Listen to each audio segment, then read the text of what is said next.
Once you have a folder filled with images from your animation for Mandelbulb, you're going to use Premiere to string them together into a single video. Let me run Premiere.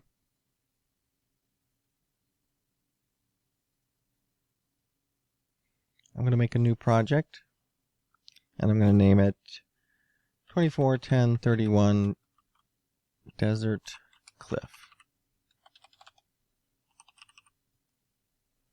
I'm going to save it in a special folder I have created in Pictures just for this purpose.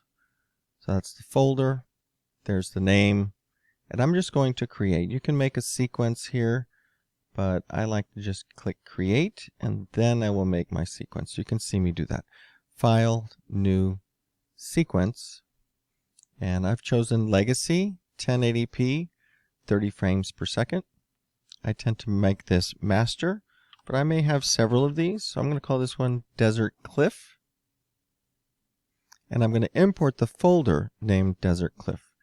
Now if you just import the folder just like that, you have to remember that the images take a default 5 seconds when you import them. So if we spend 5 seconds on each one of those images, it's going to make a video that is exceedingly long and boring. So if I press play here, we're spending 5 seconds looking at the first frame and another 5 seconds looking at the second frame. So notice right away if you do that.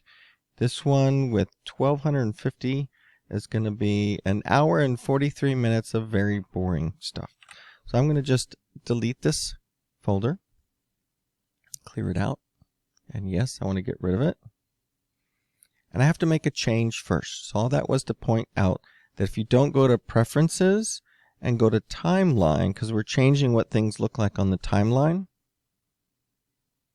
you have to change the still image default duration from 5 seconds to 1 frame. Put 1 frame in there and click OK.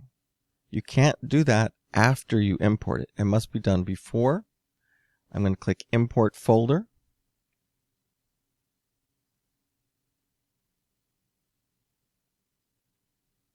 And then move all of those over here at once. So a lot smaller, 1/150th the length. So about 41 seconds, 42 seconds. If I press play, you can see it actually animating in real. This is real time, what it's actually going to look like. I might want to turn that off and do this full screen so you can kind of see. And again, it's just showing these frames one after another very, very quickly. But we need to turn it into an actual video that we can share and play for people, put on YouTube. You can't do that with a folder filled with pictures. So quite dramatic zoom in effect.